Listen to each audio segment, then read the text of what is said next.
दी छोड़ सतगुरु रामपाल जी महाराज जी की जय हो। सतसाई भगत जी, आप जी कह रहे हैं कि पंजाब के किसी व्यक्ति ने सतगुरु देव जी की आवाज की जांच करवाई है किसी लैब में, और उस लैब की रिपोर्ट आई है कि संत रामपाल जी महाराज जी की ही ये आवाज है।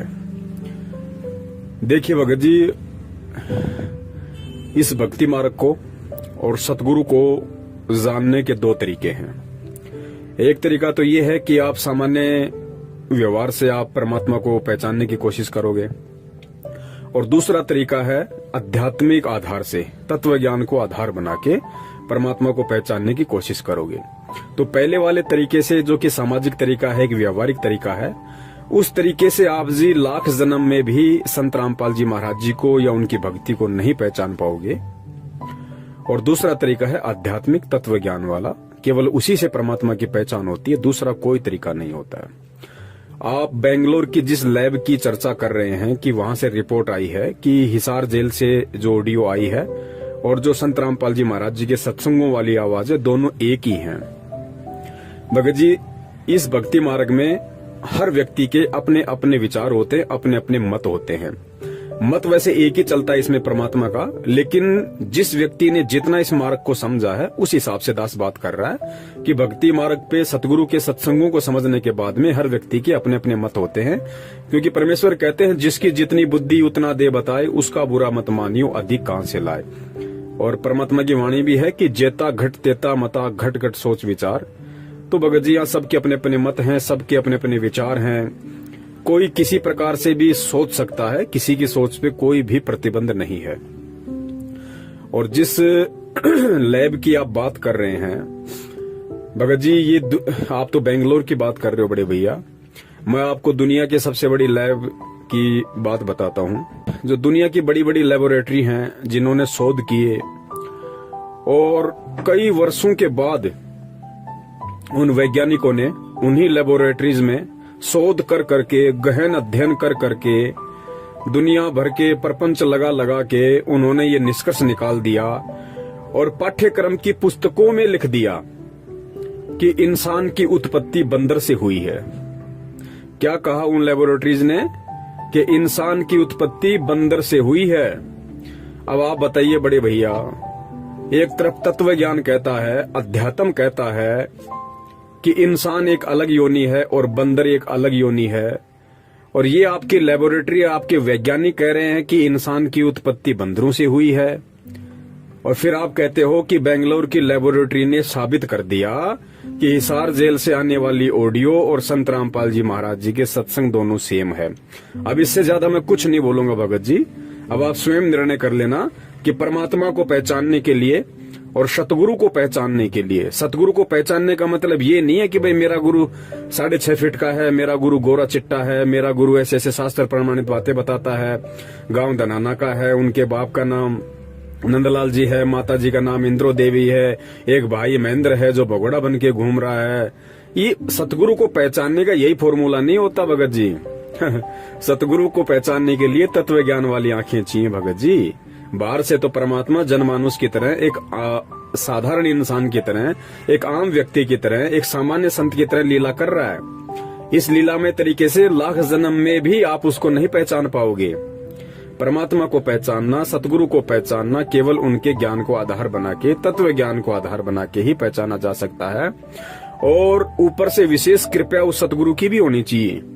आपके पास अपने पिछले जन्म जन्मांतरों के शुभ भक्ति कर्म भी साथ में होने चाहिए, और वर्तमान में सतगुरु का आशीर्वाद और वर्तमान की भक्ति, जब तक भगत जी ये तीनों चीजें एक साथ नहीं मिलेंगी, सतगुरु को नहीं पहचान सकते।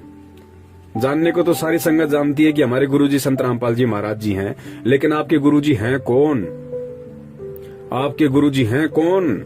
स्वयं कबीर। लेकिन कितने लोग जान पाए इस बात को कि मेरा गुरु स्वयं कबीर है और संत रामपाल जी महाराज जी के रूप में धरती पे प्रकट है? बताइए। अभी कुछ ही दिन पहले की बात है, शायद 2 महीने बीते हैं, सितंबर के महीने में 90% संगत ने उनका जन्मदिन मना दिया। तो बताइए, जानते तो सब थे संत रामपाल जी महाराज जी को, लेकिन पहचाना किसने? पहचाना केवल उन 10% लोगों ने, उन 10% सत्सेवकों ने, जिन्होंने उनका केवल प्रकट दिवस मनाया, जन्मदिन नहीं मनाया। क्योंकि सत्सेवकों को पता था कि ना सतगुरु जननी जने जाके माना बाप, पिंड ब्रह्मंड से रहित है ना वहां तीनों ताप। सतगुरु यदि हम उनको कहते हैं तो सतगुरु कहने से पहले ये दिमाग पे जोर देना चाहिए कि सतगुरु के विषय में कबीर साहब ने कहा कि ना सतगुरु जननी जने, कि जो सतगुरु होगा वो कभी भी माँ के गर्भ से जन्म नहीं लेता। तो या तो उन्हें सतगुरु कहना छोड़ दीजिए, और अगर कोई उन्हें सतगुरु कहता है तो फिर उसको मानना पड़ेगा कि सतगुरु माँ के गर्भ से जन्म नहीं लेता। सतगुरु कभी किसी जननी से जन्म नहीं लेता। अब देखिए भगत जी, यहाँ पे मानना और पहचानना दो बातें हो गई। मान तो 90% लोग रहे कि संत रामपाल जी महाराज जी भगवान हैं, संत रामपाल जी महाराज जी कबीर जी हैं, लेकिन पहचान केवल 10% सत्सेवक ही रहे हैं जिन्होंने उनका प्रकट दिवस मनाया। तो भगत जी, इस प्रकार एक तो व्यवहारिक तरीके से सतगुरु को पहचानना और एक आध्यात्मिक तरीके से सतगुरु को पहचानना, इन दोनों बातों में रात दिन का अंतर है। और सतगुरु की आवाज, परमात्मा की आवाज, कबीर की आवाज को एक लेबोरेटरी बता देगी कि ये कबीर की आवाज है। अरे खुद उनके भगत नहीं पहचान पा रहे, जिसे उनके 90% भगत जो बरसों से उनके चरणों में पड़े हुए हैं, भक्ति कर रहे हैं, जब खुद उनके भगत जो बरसों से साधना कर रहे हैं, उनके सत्संग सुन रहे हैं, उनसे आशीर्वाद ले रहे हैं, इतने प्रमाण देख रहे हैं, उसके बाद जब बरसों से खुद उनके भगत उन्हें नहीं पहचान पा रहे कि मेरा गुरु स्वयं कबीर है और कबीर कभी माँ के गर्भ से जन्म नहीं लेता, तो भगत जी वो लेबोरेटरी वाले, वो दिन में 3 बार शराब पी के जांच करने वाले, वो बीड़ी सिगरेट का सुट्टा लगाने वाले बड़े भैया, वो क्या पहचानेंगे कि ये आवाज उस कबीर की है या किसी और की है। भगत जी, भक्ति मार्ग है, हमें हर पॉइंट पे दृढ़ रहना पड़ेगा, हर पॉइंट पे, क्योंकि विचलित करने के लिए काल सैकड़ों चाल चलेगा। ये इस तरह की हजारों चाल काल चलेगा इस समय विचलित करने के लिए। और परीक्षा सबकी है, परीक्षा मैनेजमेंट के पीछे लगे हुए लोगों की भी चल रही है, परीक्षा हम सत्सेवकों भी चल रही है। और भगत जी, ये दुनिया के बड़े बड़े महान वैज्ञानिक और बड़ी बड़ी ये महान लेबोरेटरी ये पिछले 8-10 महीनों से दिन रात चक्कर काट रहे हैं। इनके सर में दर्द हो गया, इनके सर्दियों में पसीने टपकने लग रहे हैं। ये आज तक एक उस कोरोना का तो ढंग से टेस्ट कर नहीं पाए, कोरोना की तो ढंग से रिपोर्ट पेश कर नहीं पाए कि वो कैसे फैलता है, क्या होता है, कैसे उसका उपचार होगा, कैसे वो मिटेगा, कैसे खत्म होगा, ये क्या भला है। आज तक उस कोरोना का तो भगत जी आपके साइंटिस्ट जांच कर नहीं पाए। और बात करते हो संत सतगुरु रामपाल जी महाराज जी, खुद पूर्ण परमेश्वर कबीर साहिब जी की आवाज की जांच करने की, पहले कोरोना की जांच तो करके दिखा दे ढंग से लेबोरेटरी। सतगुरु का तो बहुत लास्ट में नंबर है, दुनिया खत्म हो लेगी उस समय तक तो, जब सतगुरु की जांच की बात आएगी ना। अब कौन कर देगा जांच सतगुरु की भाई, बता दीजिए कौन कर देगा? जिसने पूरी दुनिया बनाई, जो सारी दुनिया उस परमात्मा के पैर के अंगूठे के नीचे बैठी है, उसकी जांच कर देगा एक सामान्य प्राणी? 4 अक्षर पढ़ के, सफेद कोट पहन के, 4-5 आपस में तत्व मिला के हैं दुनिया को मूर्ख बनाने वाले ये काल जीवन विज्ञान भगत जी ये परमात्मा की जांच कर देंगे भैया? भगत जी सोचो, विचार करो, ये लेबोरेटरी किसने बनाई? किसने बनाई भाई? इंसान ने ना। और इंसान को किसने बनाया? सतगुरु ने। तो बड़े भैया, जिस इंसान को सतगुरु ने बनाया है वो इंसान सतगुरु की जांच कर देगा? भगत जी विचार करो, ये तत्व ज्ञान है, धोखा मत खा जाना। काल हर तरीके से झकझोर के देखेगा। एग्रीमेंट है परमात्मा का और काल का, दोनों का। परमात्मा ने अपना ज्ञान दे दिया, खुला छोड़ दिया। अब काल की बारी है। काल ने कहा था परमात्मा आप केवल उसी को स्वीकार करना जो आपका ज्ञान समझ के चले, और जो आपका ज्ञान ना समझे वो मेरी हद में।